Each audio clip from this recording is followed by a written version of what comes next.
Celebramos nesse domingo, o 12º domingo do tempo comum. Hoje, a temática que perpassa todos esses textos é a temática do enfrentamento do sofrimento, da cruz na vida humana. É bem verdade que nós podemos manifestar uma fé tremenda por meio dos nossos testemunhos, mas a fé é comprovada e pela fé nós obtemos a caridade, o amor supremo por meio do sofrimento. O sofrimento é a comprovação da fé e produz a caridade em nossa alma. Olha só, vamos entender um pouco sobre isso, né? Os momentos da vida, né? Os acontecimentos da vida que mais vão funcionar como um termômetro diante do conhecimento de Deus, da intimidade de Deus, são os momentos difíceis, né? Nós podemos ter uma vida eclesial, uma vida espiritual, assídua, frequente, responsável. Mas o que vai dizer se nós de fato conhecemos, este verbo conhecer, de origem greco-semítica, significa ser íntimo. Nós vamos mostrar se de fato somos íntimos de Jesus Cristo, do jeito, o modo como nós enfrentamos as situações difíceis da vida, né? Então, é só nós olharmos o quanto hoje é um momento propício para isso, olharmos os momentos desafiadores que nós vivemos no passado, ou talvez estejamos enfrentando hoje da nossa existência, os desafios, né? Olhar os momentos de cruzes, né? Os momentos de provações, como nós os enfrentamos, de que maneira? De um lado, podemos enfrentá-los pelo desespero, pelo medo, pela murmuração, né? Pelo testemunho de abandonar, de querer deixar tudo, de querer parar pela metade. De outro lado, nós temos a opção de enfrentar o sofrimento com garra, perseverança, na vida de oração, na união com Deus por meio do sacramento, a vida de contemplação, a vida de penitência. De que forma nós enfrentamos as cruzes da vida? Então aqui, esse evangelho é um evangelho presente nos evangelhos sinóticos, nos 3, Mateus, Marcos e Lucas. No fundo, Jesus ele dá uma parada na caminhada discipular para ver se de fato os seus discípulos, os seus alunos, sobretudo os 12 que no final da vida de Jesus se tornarão os primeiros sacerdotes da igreja, ver se eles de fato estão entendendo o que consiste a caminhada cristã, o que é ser cristão. Por isso Jesus ele vai rezar num lugar retirado com os discípulos, né? E depois, a partir desse momento de oração, Jesus vai levar-lhes a uma reflexão. O que as pessoas estão dizendo que eu sou?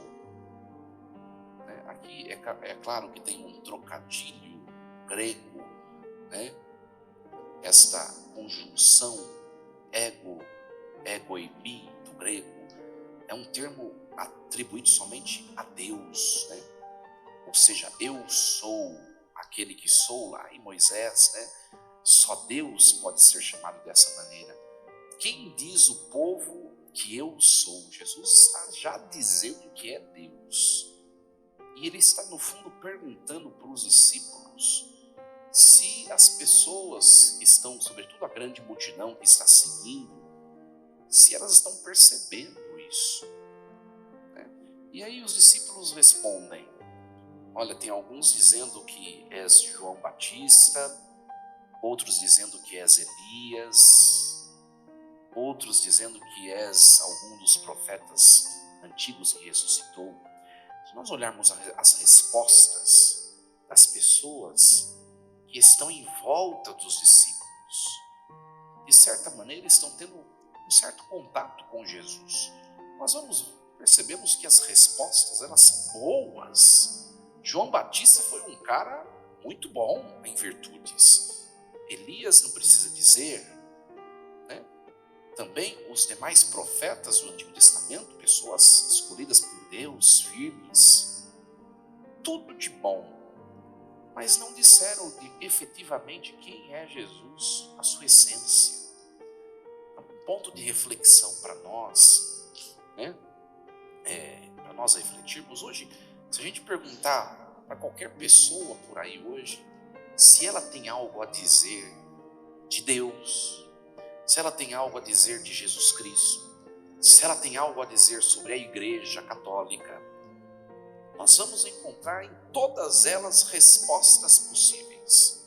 Todo mundo tem algo a dizer, só que só consegue dizer efetivamente o que é a verdade de Deus quem lhe torna íntimo, quem convive, né? Por isso que a gente vê hoje nas redes sociais, a gente tem que tomar cuidado com tantas bobagens que se falam, sobretudo sobre Deus, sobre Jesus Cristo, sobre a igreja, né?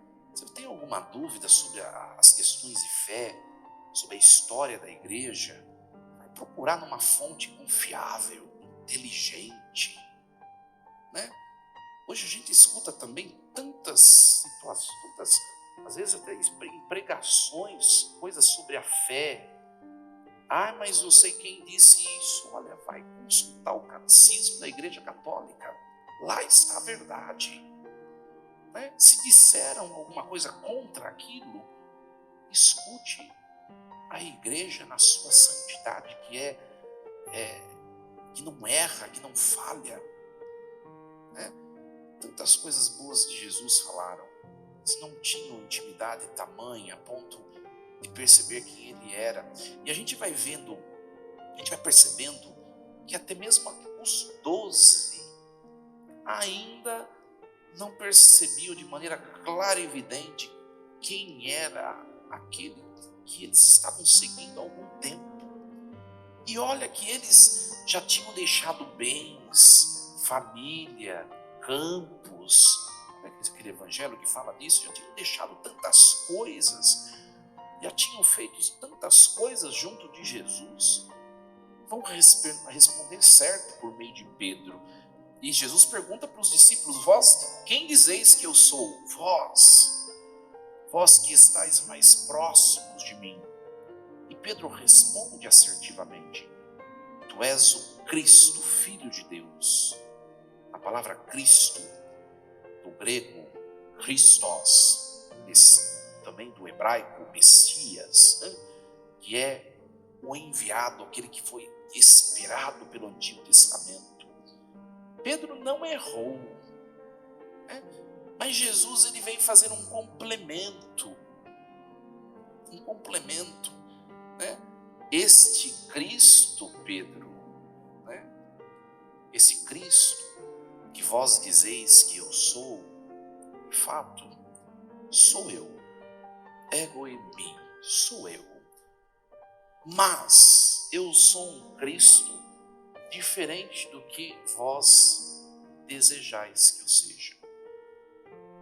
E aí ele vai explicar, fazer o chamado anúncio da paixão. Olha, prestem atenção, o Filho do Homem, eu devo sofrer muito, ser rejeitado pelos anciãos, pelos sumos sacerdotes, pelos doutores da lei. Eu devo ser morto, mas eu ressuscitarei ao terceiro dia. Se eles entendessem esse complemento, a fé deles estaria completa e eles estariam repletos da caridade suprema. Homens cheios de vigor espiritual. Mas essa parte final eles não entenderam. né? Se nós olharmos o texto do evangelista Mateus, que é equivalente ao que nós ouvimos hoje em Lucas, Pedro, ele chama Jesus à parte, né? Ele chama Jesus à parte. Nós vamos escutar no dia de São Pedro e São Paulo Apóstolo, que está chegando esse evangelho na versão de Mateus. Ele chama Jesus à parte e começa a dar bronca de Jesus. Não, longe de nós, o Senhor não pode morrer, né? Longe de nós, ou seja, não tinha um conhecimento completo, porque talvez não tinha uma intimidade ainda perfeita com Jesus. Lembram desse texto? Jesus fica bravo e diz: afasta-te de mim, Satanás, ou vai para trás de mim, Satanás, porque os seus projetos não são os de Deus. Então qual a conclusão daqui, minha gente? A conclusão é o quê? Deus é um Deus que vem até nós para a nossa redenção, a nossa salvação. Sim, mas essa redenção, salvação, ela deve passar pelo mistério do sofrimento. Ou seja, ela deve ser provada no sofrimento. E é isso que Jesus veio anunciar, né, a eles. Para eles não dizerem depois que Jesus não avisou. Nós vamos ver que, mesmo diante da cruz, os discípulos todos vão dispersar. A igreja vai dispersar, vai desanimar, né? Mas Jesus tinha avisado que passaria por aquilo, né? E que no final ele seria vitorioso, ele ressuscitaria, né? No fundo, essa vivência, essa experiência dos discípulos, nós experimentamos também, né? Quantas vezes nós já ouvimos a palavra de Deus que nos fala das situações de cruzes da vida. Nós até compreendemos, mas na hora que bate na porta, quanta rebeldia, às vezes, diante do sofrimento, né? Por que Deus permitiu isso? E Deus não sei o quê, e Deus não sei o quê. Olha, mas você já tinha sido avisado que para ser discípulo, nós devemos passar pelo Calvário como mestre. Você que não entendeu direito, né? Então, Jesus faz essa conclusão aqui no Evangelho de Lucas: se alguém quer me seguir, renuncie a si mesmo, tome sua cruz cada dia e siga-me. É muito interessante que entre o seguimento e a cruz, Jesus fala de uma tal renúncia de si mesmo. Por que isso? Porque tem muita gente que padece momentos de cruzes, mas não tem uma renúncia de si mesmo diante do enfrentamento. Aquela cruz, em vez de salvar, de ser instrumento de santificação, ela se torna um instrumento de afastamento de Deus. Quando bater na porta a cruz para nos ser entregue, que nós aprendamos a renunciar a nós mesmos e a encontrar em Deus a força que precisamos para enfrentá-la. E olha, minha gente, cruz é algo que todo mundo irá carregar. Todo mundo, né? Já deve ter carregado algumas, né, por aí. Se você estiver meio perdido por aí sem cruz, fique esperto que logo chega mais uma. É assim a vida, né? E tem gente que tem dificuldade. Nós vivemos num mundo que as pessoas não sabem mais lidar com o sofrimento. Por quê? Né? É culpa da cultura que vai se afastando da experiência do crucificado. Pega pais, por exemplo, com crianças pequenas. Os pais fazem de tudo para tirar a criança da experiência do sofrimento. Isso é uma má educação. Tem sofrimento que deve ser enfrentado. Porque vai crescer, hoje é uma criança, vai se tornar um adolescente, um jovem e um adulto incapaz de enfrentar o sofrimento. E quando bater o sofrimento, as frustrações da vida na porta, a pessoa não vai suportar. E aí tantas coisas que a gente vê por aí. O suicídio, as drogas e tantas fugas de sofrimento. O que são essas coisas socialmente difíceis que nós vemos hoje? São fugas de sofrimento. Pessoas que não foram no momento devido educadas no fortalecimento a enfrentar a cruz. Para a gente refletir, né? Para a gente refletir. Eu sempre digo, quando vou pregar para pais, sobretudo para as crianças da catequese, tem situações que é preciso deixar a criança enfrentar a provação. Por exemplo, acordar cedo, precisa acordar cedo, tem que acordar cedo, né? Tem momento que precisa deixar o celular para poder estudar, é aquele momento, né? Enfim, nós temos que perceber que de pouco em pouco precisamos nos habituar ao sofrimento. E é um mundo, hoje, o mundo de hoje prega a fuga, é um hedonismo, né? Travestido de contemporaneidade, mas que leva à morte, leva ao fracasso humano, né? Leva ao fracasso humano. Hoje, você olha as pessoas, é o tempo todo fugindo da morte. Nós estamos morrendo a cada tempo. Pega, por exemplo, tantas coisas que se fazem na estética. O que é a estética contemporânea? É uma fuga do envelhecimento. E o que é o envelhecimento? É a morte para a qual nós caminhamos.